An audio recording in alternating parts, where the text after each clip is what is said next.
According to Admiral Byrd's diary, he fuels up for a flight early in the morning. The weather is clear, and mechanically the plane checks out.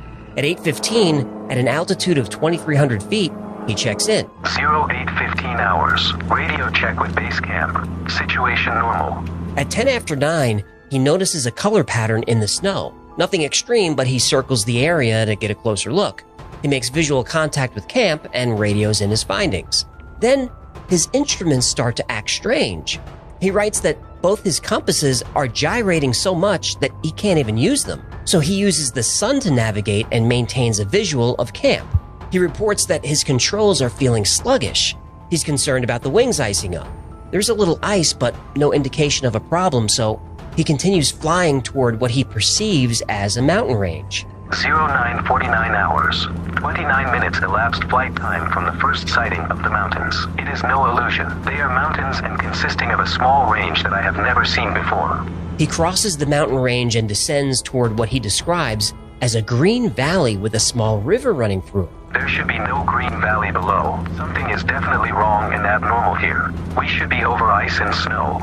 To the port side are great forests growing on the mountain slopes. Our navigation instruments are still spinning. The gyroscope is oscillating back and forth.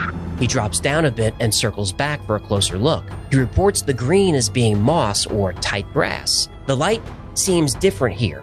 He can see the ground easily, but he can no longer see the sun. Now this starts to worry him because he's using the sun to navigate, but he gets distracted by something he didn't expect. On the green valley below, a large animal is grazing. It appears to be an elephant. No, it looks more like a mammoth. This is incredible, yet there it is. Decrease altitude to 1,000 feet and take binoculars to better examine the animal. It is confirmed. It is definitely a mammoth-like animal. Report this to base camp. Admiral Byrd flies over green pastures that stretch for miles, and he's so amazed by what he's seeing, it takes him almost 30 minutes to realize it's not cold anymore. Frost on his forward window is gone. Same with the bits of ice that were on the wings. He removes his gloves. The window of the canopy is warm to the touch. He records an external air temperature of 74 degrees Fahrenheit. His instruments are now back online, but his radio is out. And remember, in the official report, Admiral Byrd was out of radio contact for 3 hours.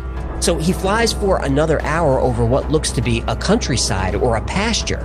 On the horizon, he sees the impossible, a large, shining city. The plane shudders. Admiral Byrd grabs the controls, but they're not responding. He notices the plane feels light and buoyant. Then, on both sides of the plane, strange aircraft are rapidly closing in. They're disc-shaped and seem to be radiating light, and somehow they're running completely silent.